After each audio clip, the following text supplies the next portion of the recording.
ఒక కీలకమైన సమస్యను నిర్లక్ష్యం చేసినట్టయితది అని గుర్తించటమే కాక నిరుద్యోగం అనేది వ్యక్తిగతమైన విషయం కాదు, ఇది సామాజిక బాధ్యతగా దాన్ని చూడాలని కూడా ఆ రోజుల్లో అందరూ ఒక అభిప్రాయానికి రావటం జరిగింది.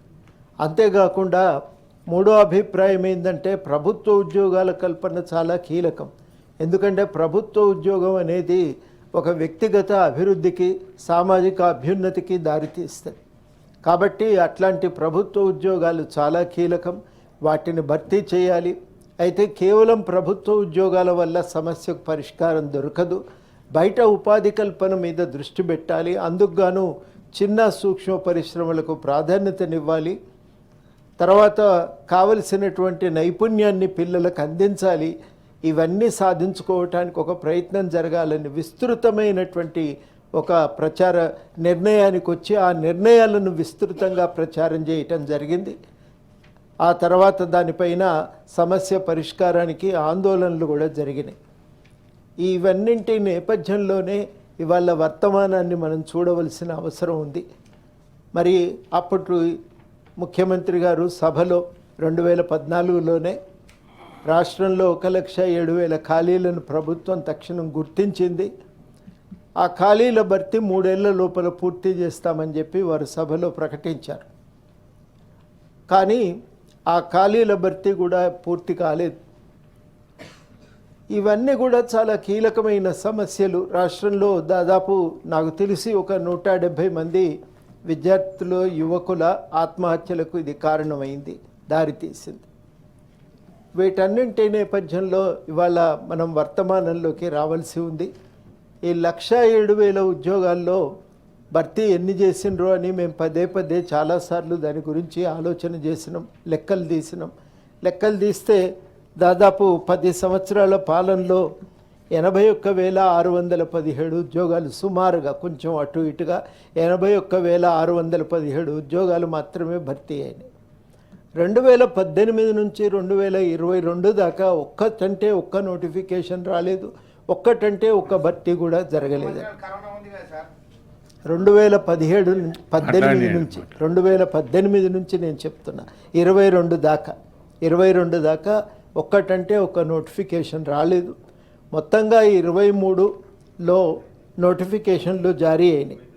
23లో జారీ అయినటువంటి మొత్తం నోటిఫికేషన్లు సుమారుగా 26 అయినాయి.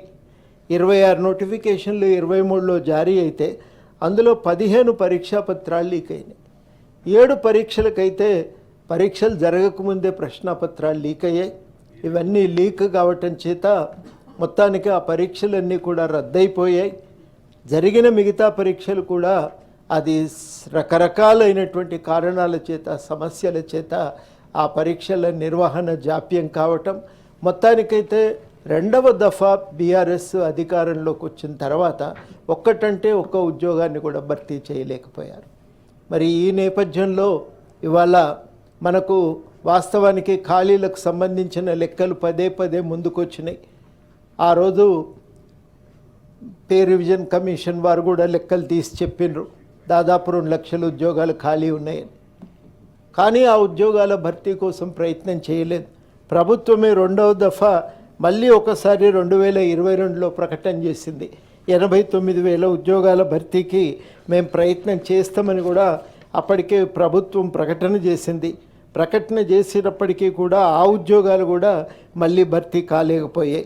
ఈ రకంగా ఉన్నటువంటి నేపథ్యం అందరం కూడా పదే ఏం కోరుకున్నామంటే, కేరళ లాంటి రాష్ట్రాల్లో చట్టాలు ఉన్నాయి, ఖాళీలు తలెత్తగానే వాటిని గుర్తించాలి, ఎప్పటికప్పుడు ఏ సంవత్సరానికి ఆ సంవత్సరం ఖాళీలను భర్తీ చేయాలి. రెండవది అందరం కూడా కోరుకున్నది ఏంటంటే ఒక క్యాలెండర్ ప్రకటించాలని. ఒక క్యాలెండర్ ప్రకటించాలని కోరుకున్నాం, ఆ క్యాలెండర్ ప్రకటన జారీ కాలేదు. మూడవది అందరం ఆ రోజుల్లో డిమాండ్ చేసింది ప్రభుత్వ విద్యా సంస్థల ద్వారా నైపుణ్య శిక్షణ అభివృద్ధి కోసం ప్రత్యేకంగా చర్యలు తీసుకోవాలి అని. ఇవన్నీ ఏవి పెద్ద ఖర్చుతో కూడుకున్న పనులేమీ కావు, ప్రభుత్వం విధిగా చేయవలసినటువంటి పనులే. ఒక ఉద్యోగాల కోసమే ప్రత్యేకంగా ఏర్పడినటువంటి రాష్ట్రంలో దీనికి ప్రాధాన్యతనివ్వటం అనేది చాలా కీలకం. వాస్తవానికి లెక్కలు తీస్తే సుమారు 2.5 లక్షల ఉద్యోగాలు పబ్లిక్ రంగ సంస్థలు కానీ ప్రభుత్వం కానీ కొత్తగా ఏర్పడిన జిల్లాలను కానీ దృష్టిలో పెట్టుకుంటే 2.5 లక్షల ఉద్యోగాలు ఖాళీ ఉన్నాయి. ఇవేవి కూడా భర్తీ జరగలేదు, భర్తీకి నోచుకోలేదు. ఈ నేపథ్యంలోనే ఒక్క సంవత్సరంలోనే 55,000 56,000 ఉద్యోగాలు భర్తీ చేయటం. మొత్తం డేటా ఇస్తాను, ఏది కూడా గాలి మాటలు మాట్లాడటం లేదు. మధు గారు అధ్యక్ష, డోంట్ రన్నింగ్ కామెంటరీ ప్లీజ్. వారు చెప్పింది మీరు మాట్లాడండి. ఏందా రోజు నీది న్యూస్ అని చేస్తున్నావు ప్రతిసారి. ప్లీజ్ మీరు మాట్లాడేటప్పుడు మీరు కౌంటర్ చేయండి. మీ దగ్గర ఏమైనా ఇన్ఫర్మేషన్ ఉంటే మాట్లాడండి. ప్రతి దానికి ఎవరు మాట్లాడితే కూడా క్రాస్ టాక్ చేయడం ఏంటి ప్లీజ్. అధ్యక్ష, అన్నింటి మీద 1-2 సార్లు సమాచారాన్ని పరిశీలించిన తర్వాతనే, ఈ సభకున్న గౌరవ మర్యాదలను దృష్టిలో పెట్టుకున్న తర్వాతనే ఈ గణాంకాలు ఇవాళ ఇక్కడ ప్రస్తావిస్తున్నా. ఇందులో ఏ ఒక్కటి కూడా తప్పు లేదు. అన్నిటికన్నీ కూడా 100కి 100 సరి అయినటువంటి గణాంకాలే.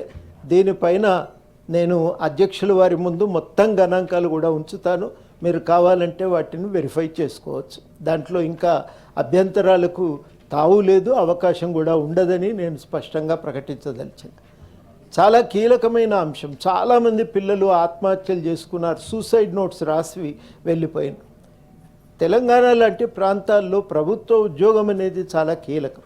ఆ ఉద్యోగం అనేది మనిషి అభివృద్ధికి దారితీస్తుంది. ఎక్కడో కూలీనాలి చేసుకునే కుటుంబంలో ఒక పిల్లగానికి ఉద్యోగం వస్తే ఆ కుటుంబం యొక్క హోదా పెరిగిపోతుంది. మేము మంచిర్యాలలో చూసేది, సింగరేణిలో ప్రయాణం చేసినప్పుడు, ఆ సింగరేణిలో ఉద్యోగం వచ్చిన కుటుంబాలకి ఒక పెద్ద పాస్పోర్టు జీవితంలో ఔన్నత్యానికి.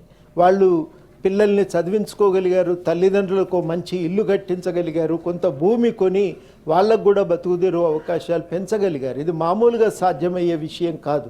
కాబట్టి ప్రభుత్వ ఉద్యోగం అనేది ఒక సామాజిక మార్పుకు, సామాజిక అభ్యున్నతికి చాలా కీలకం. అటువంటి కీలకమైన ఉద్యోగాల విషయంలో ఎటువంటి సందర్భాల్లో గత 10 సంవత్సరాల్లో ఏ నిర్లక్ష్యం అయితే మనం చూసినామో ఆ నిర్లక్ష్యం కొనసాగటానికి వీల్లేదు. ఇవాళ 55,000 ఉద్యోగాలు ఇచ్చారు. మేము ప్రభుత్వానికి చేసే ఒక సూచన ఏంటంటే, కేరళ మాదిరిగా మన దగ్గర కూడా చట్టం తెచ్చి ఏ ఏడాది ఖాళీలను ఆ ఏడాది భర్తీ చేయడానికి పూనుకోవటం మంచిది. మరి ప్రభుత్వం రాగానే టీఎస్పీఎస్సీని ప్రక్షాళన చేసి మరి వాళ్ళ ఏ ఇబ్బంది లేకుండా పరీక్షలు నిర్వహించటం, సమస్యలు లేకుండా రిజల్ట్స్ విడుదల చేయటం.